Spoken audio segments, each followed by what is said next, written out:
to Lumberjack Impact. I'm your host, Blake Neubauer. Lumberjack Impact is the show where we highlight the amazing faculty here and explore all things that make SFA great. My guest today is a professor of history at Stephen F. Austin State University, specializing in American cultural and intellectual history. He is also the author of Reckoning with the Devil, Nathan Bedford Forrest in Myth and Memory, published by Louisiana State University Press in 2024. Ladies and gentlemen, my guest today, Dr. Carney. Thank you so much for taking time out of your day to join us here to talk about your lovely book. Of course, and thank you so much for that introduction. Of course. If you could give people at home just a brief summary, the people that haven't read your book, which you should do, but if you haven't read it, if you could give them a brief summary, how would you summarize it? Sure. It mostly looks at the legacy and cultural memory of Nathan Bedford Forrest, who was a Civil War general, and his life has these different pieces to it that make him a very volatile subject in terms of memory. He was a slave trader before the Civil War. He was the commander of a Civil War battle where there is a massacre of black soldiers during the war. And then after the Civil War, he is the first leader of the Ku Klux Klan. He does not create the Klan, but he is the first leader of it. And so these three sort of moments, these spaces have so much sort of tragedy and difficulties and complexities built into them that his image and memory throughout the 20th century then is fraught. And so the book is basically tracing through memorials, statues, books, film, the different ways different people across the 20th century and 21st century have sort of looked to him, used him, tore him down, that kind of thing. So you mentioned that you talk about his evolution over time throughout the book and the things that he's known for. You also talked about in the 21st century, the ways that we remember him. What would you say that kind of entails about the American identity today? I think it's a big part of understanding how people think about the past, how memory is constructed in terms of monuments and in terms of the memorial landscape. And I think it gives us a very convenient look at the ways that this story gets contested.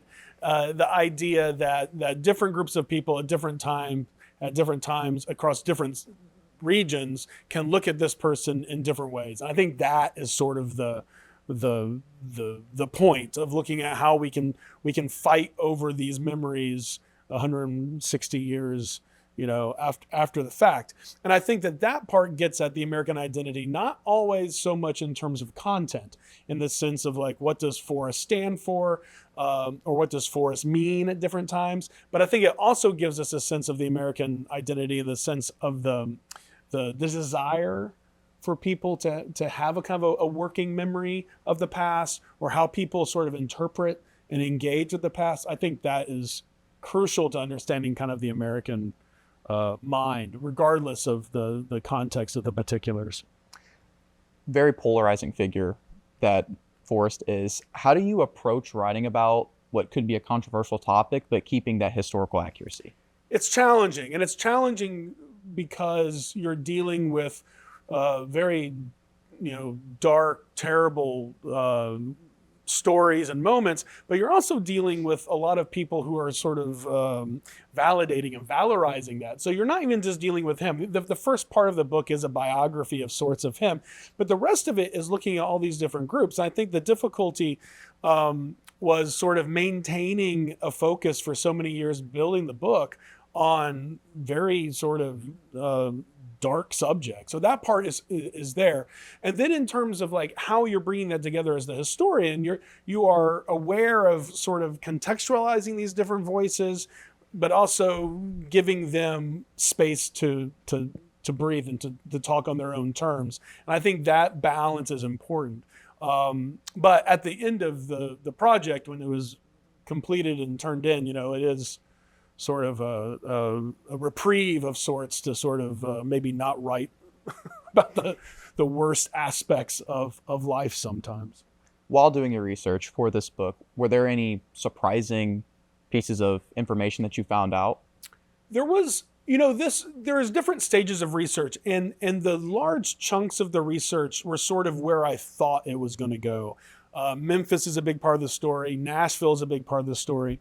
What was fascinating, and these are the accidents that happen in research that are so, you know, lovely, is that there was a researcher in the 1940s out of Chicago, of all places, and he was a researcher for a biographer. And what he ended up doing was collecting what we would take for granted today, but this is obviously pre-internet. He was collecting all of these references to Forrest in magazines and advertisements, and he just collected all of this material.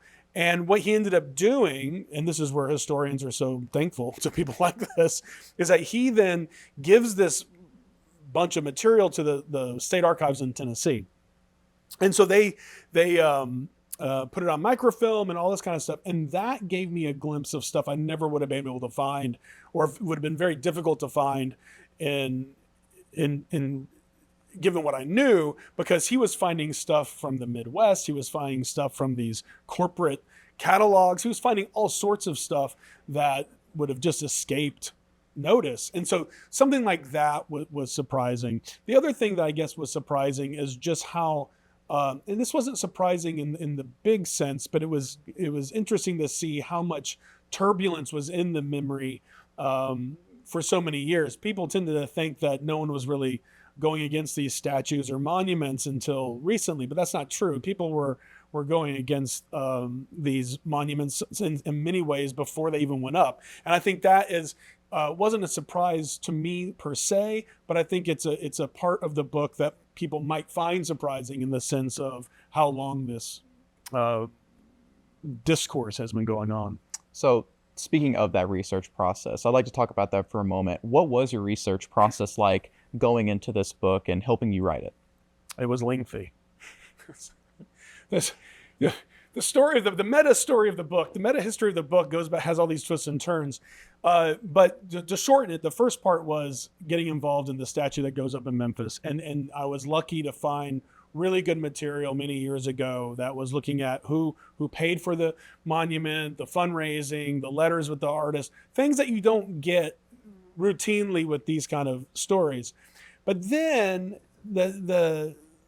after that, it was a matter of sort of finding out, well, what was going on in the 1930s? What was going on in the 50s? Kind of these blank spots in the story. And that's where I had some help. I had a couple of very good, driven students who helped me with some of this research. And they were good at compiling and finding some things.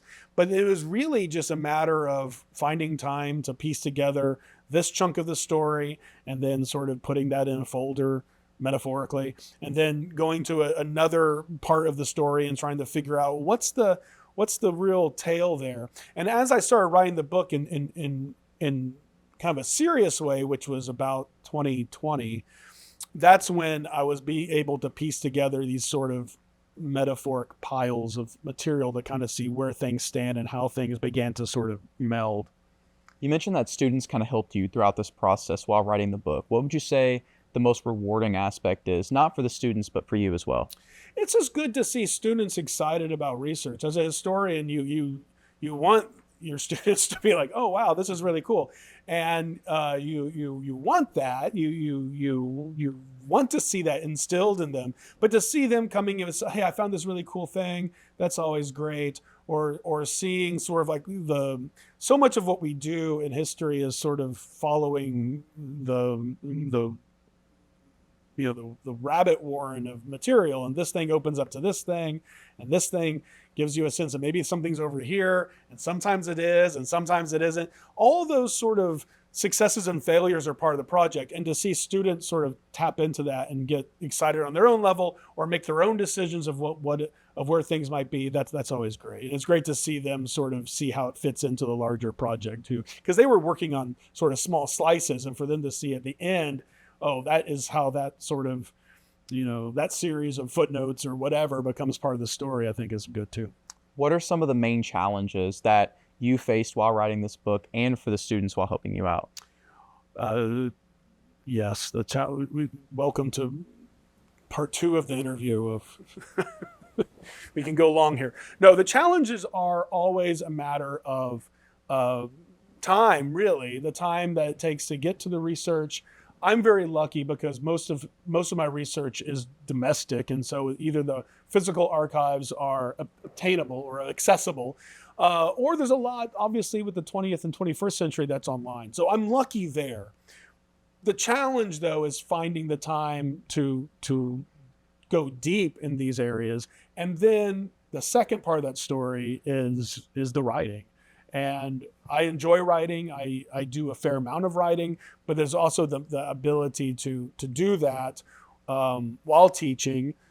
Some of this stuff hits the classroom, but a lot of it doesn't. And so it's not like I'm teaching on this particular subject that much. Mm-hmm. And so that kind of balance of what's going on in the classroom and finding time to write, and then finding time to do some research, and then finding time to fit that in. That's the basic sort of prosaic problem that you face. But it's also kind of that's the job, right? Most definitely. That's the job of bringing all that together. I totally agree. So speaking of that time, we're just about out of time, but I appreciate you for taking time to sit with us. And for more information on the book, where can the people go? The internet. The internet. Where can they purchase it on the internet?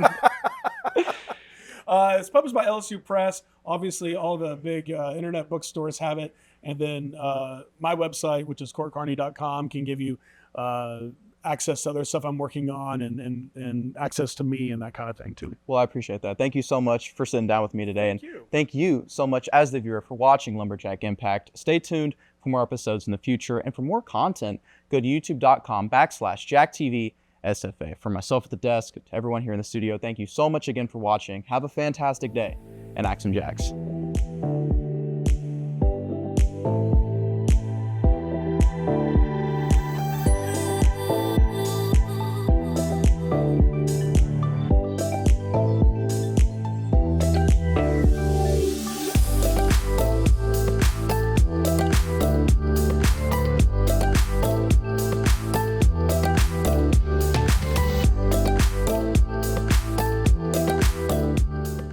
This program is brought to you by the Department of Media and Communication at Stephen F. Austin State University.